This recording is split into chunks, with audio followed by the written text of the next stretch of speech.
这一次的糖分文学其实是第3年，那因为第1年是三蓝海燕工作室举办的，那第2年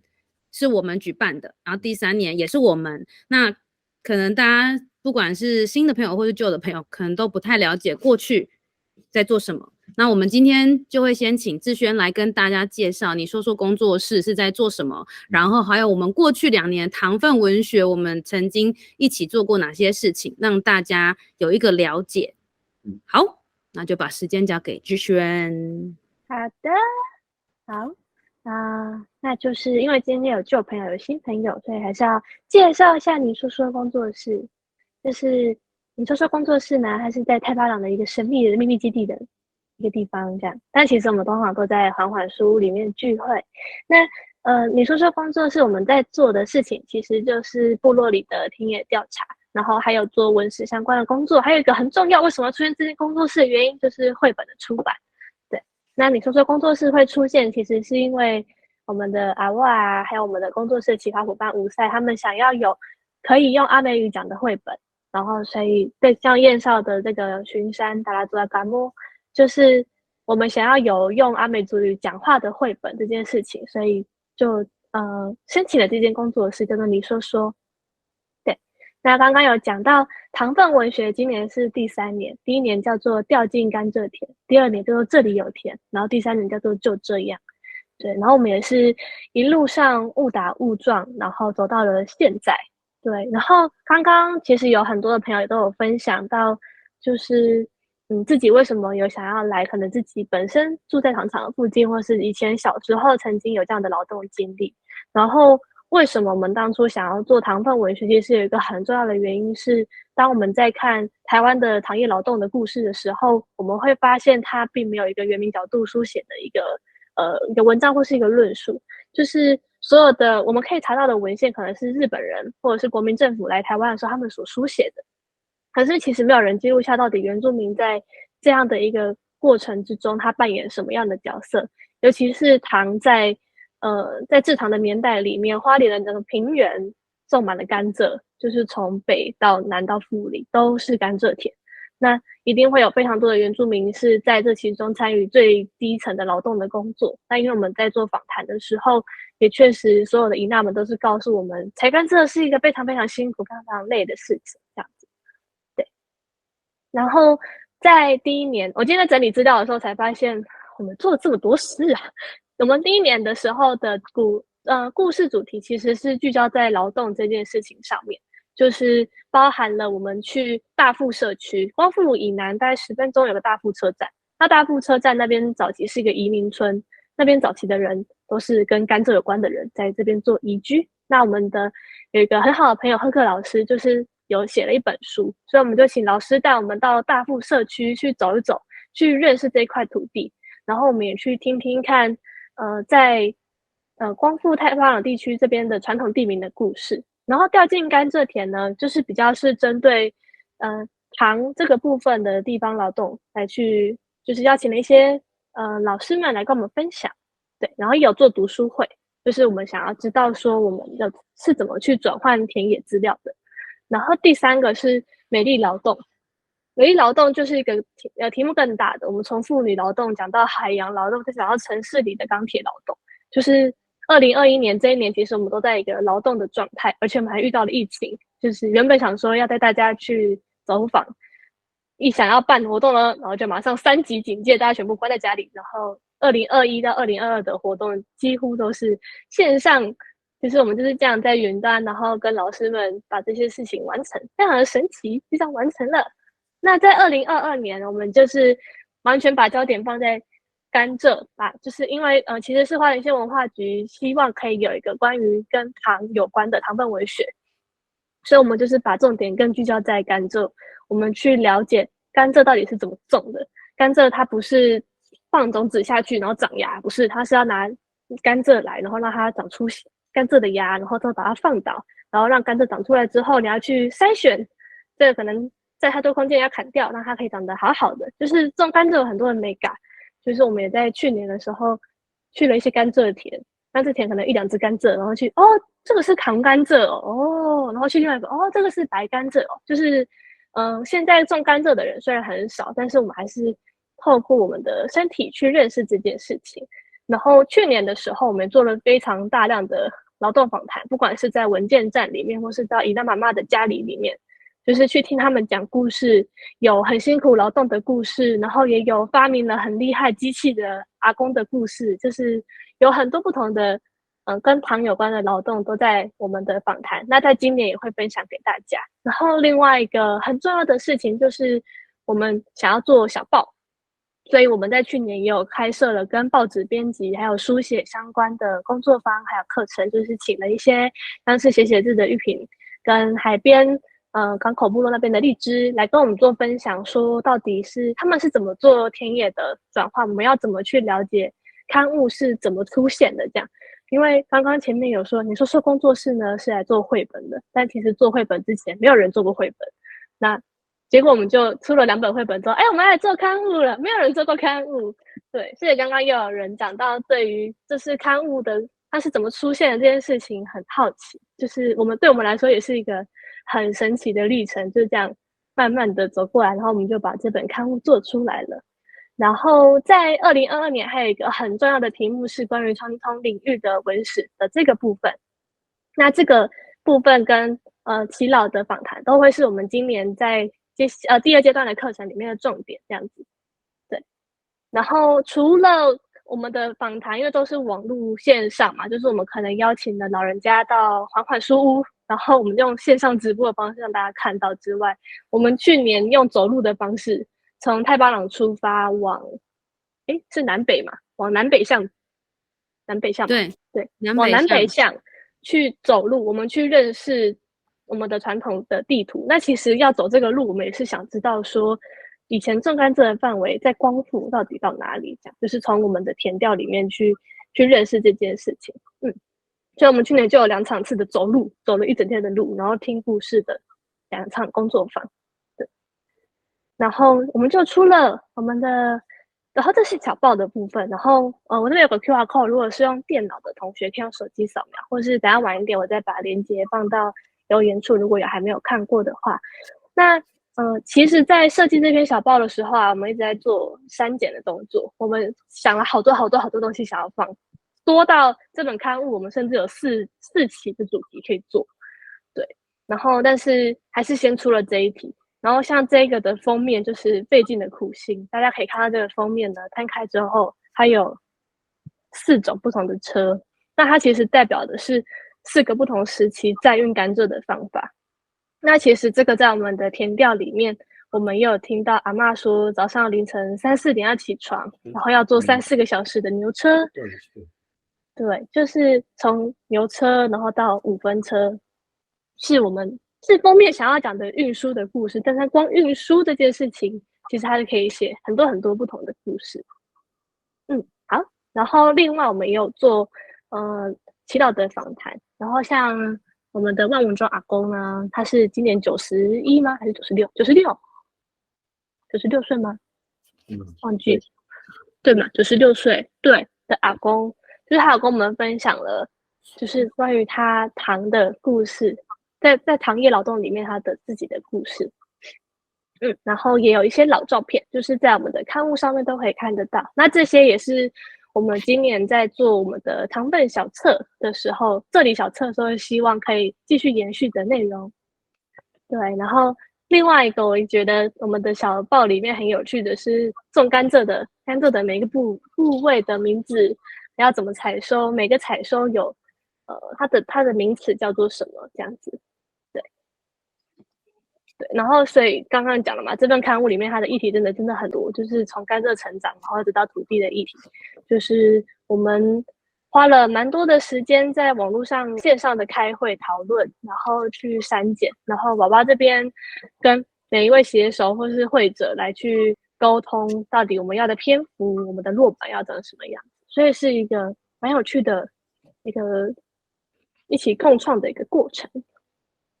好，那接下来讲到今年的部分了，那交给娃娃。嗨，谢谢我们的志轩，就是讲得很清楚，然后也让大家知道说，你说说工作室过去过去2年在做糖分文学，然后也跟山蓝海燕就是一起合作的内容。对，那我们我可以再补充一下，就是这个刊物啊，其实因为我们聚集的这些人，大家比较多会者。然后我们又是从就是画绘本出身，所以有一些人会观察到我们的刊物好像不像其他的刊物一样比较多的文字，以文字为主，我们会比较多的图，对，然后我们还有就是摄影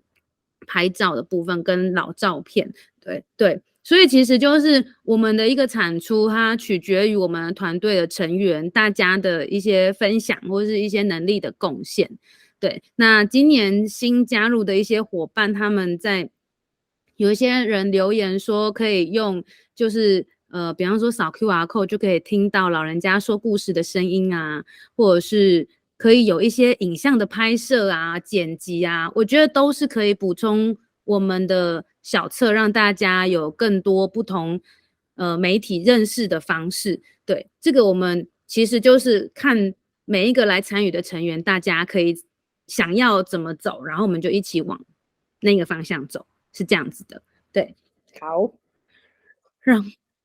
然后接下来呢，大家会看到就是志轩的 PPT 上面有一个这里特调，就是我们现在在说明会上面，对，跟大家说明的整个过程。然后填调回忆室呢，主要是因为我们其实访谈了很多的文件站跟长者。志轩，你先帮我停留在这个上面。对，好，访谈了很多文件站的长者。那因为我们大部分参与的学员其实比较没有机会说直接进到文件站，因为老人家他们白天的时候是会一起在文件站，可是年轻人是在工作的，所以我们都会用录影的方式，然后去把年轻人下班之后，大家可以聚集在一起，然后再看录影的内容，去知道老人家讲的什么样的故事。那因为刚刚不管是阿宝还是石蜡都有讲到说，他们是从我们上一堂课就是米登尼尔给大逐字稿的听力的工作坊过来到这里的。我会推荐他们过来到这里，主要是因为我们在填调回忆室的时候，我们在这一个6月7号到7月12号每周3晚上的像这样的时间，我们会透过部落长者访谈影像，还有地方文史工作者的访谈影像，然后还有地方青年的访谈影像，会去认识他们之前讲的一些内容或是议题，但是会是我们把它精选过的，因为过去他们讲的内容其实都长达2个小时。对，可是我们在精简过之后，让大家再回看，我们就可以现场做一些直接的编辑讨论。对，所以我们在填调回忆室里面会想要邀请大家一起做这件事。那主要可以，阿美语听力的地方，有些人可能会反映说，我是阿美族，然后我只听得懂一些些，或是我听得懂比较多，或是我完全听不懂，就是大家的听力能力不一样，那要怎么参与这个课程？原则上我们也是会选取片段，然后让大家可以试着听，然后中间也会有 Molly， 他会去跟大家说这个故事。主要的原因就是希望大家可以听到长辈们的原因重现。一开始我其实也是没有听得很懂阿美语，我也是在部落学的。可是你会感受到老人家他们在讲述故事的这个生命故事的过程的神情，然后跟他们的内在想要表现他们过去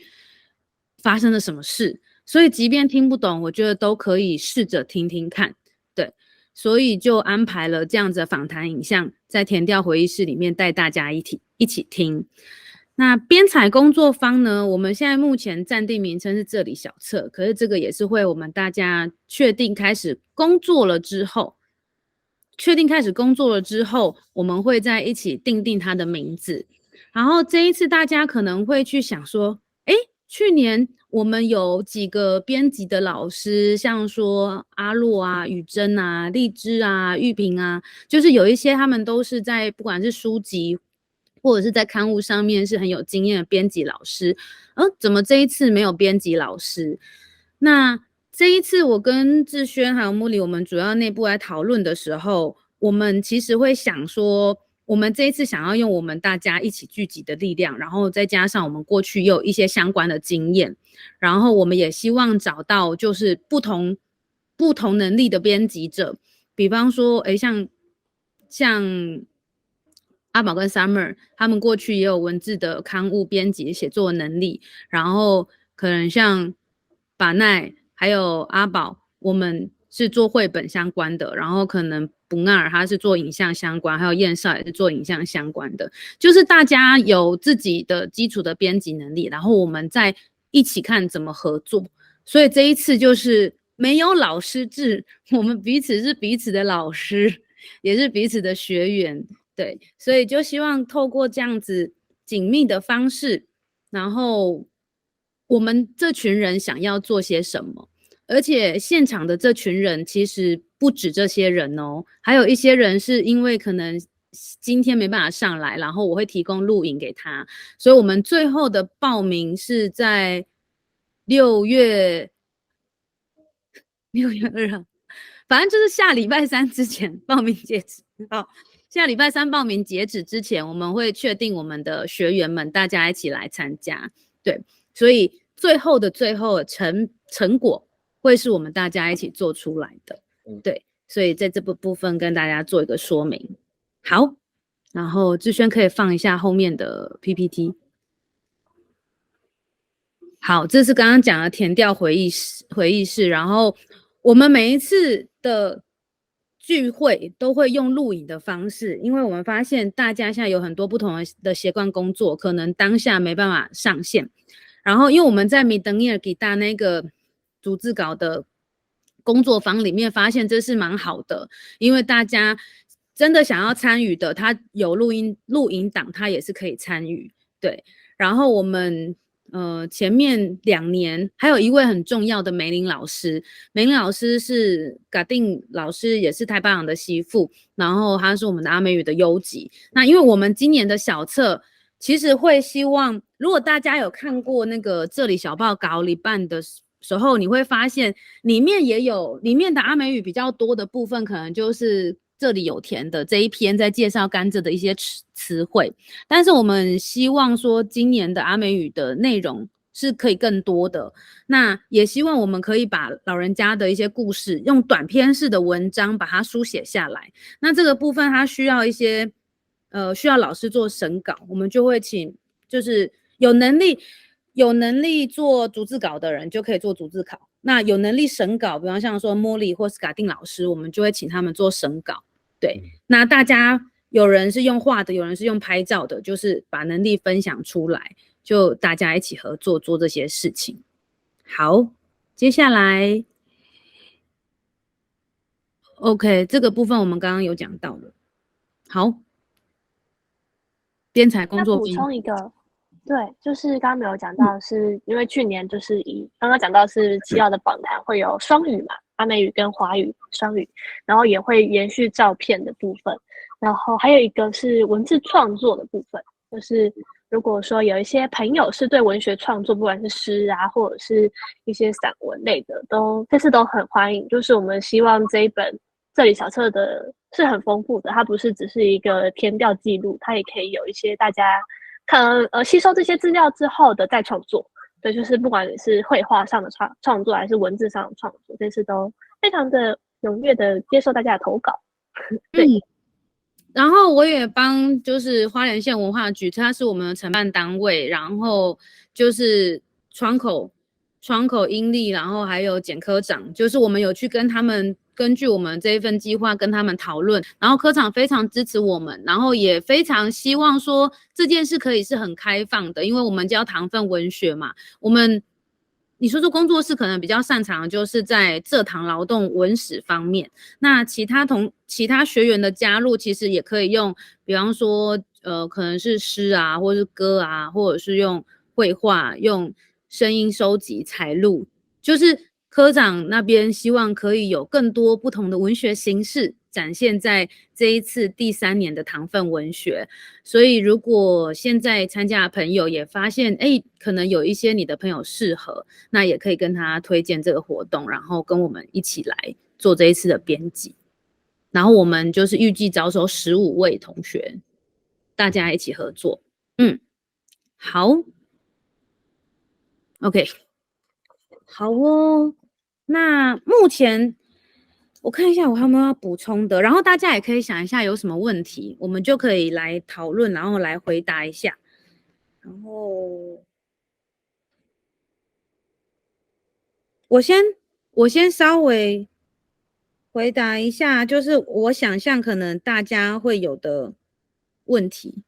然后大家也可以先思考一下，如果等一下有什么问题的话，也可以问我。就是我有听到朋友说，就是他不能每堂课都参加，那怎么办？或者是他只能参加几堂？那我刚刚有说，就是我们都会录影，所以来参加当我们的学员的话，有些时候有撞期了，那你之后可以听看我们的那个录影档，就可以知道我们这一期讨论了什么。这样，然后有些人说，有兴趣，觉得好像跟你说工作室每次都玩得很开心，可是他不知道要怎么写。对，那我们都会鼓励说，因为每一个人的能力不一样，然后虽然说糖分文学好像要写，然后要懂文史，但是我觉得就带着我们想要一起来听故事、来学习、来一起玩的心，对，就一起参与，然后最后总是会有一起的产出。所以不知道怎么写的，我觉得可以先放一边，对。然后有人说有兴趣，可是听不懂阿美语怎么办？刚刚有讲了，就是我们茉莉也会，我们会先听一次老人家讲阿美语，然后茉莉也会把他说故事，就是他要预备当小老人，会跟大家说老人家的故事给大家听。然后也有人说，我阿公阿嬷做过砍甘蔗的工作，可是我完全对甘蔗这件事情没有经历过，我不知道我要写什么，也不知道要讲什么，那就可以来听。对，那来听了之后，我们也很鼓励可以回家访问自己的阿公阿嬷，然后把它书写下来。对，然后有人说我有兴趣，可是我不是花莲人，可以参加吗？可以，因为我们是用线上的方式，所以大家，而且我们也有考虑到说，就是大家，就是你看，考虑到时间不一样，我们有录影，考虑到大家在不同地方，我们可以用线上。对，那当然我们也很欢迎，如果是在缓缓书屋在光复附近的朋友，大家有机会可以到现场跟我们一起参与。好，很多的可是，然后我就已经帮大家回答完了。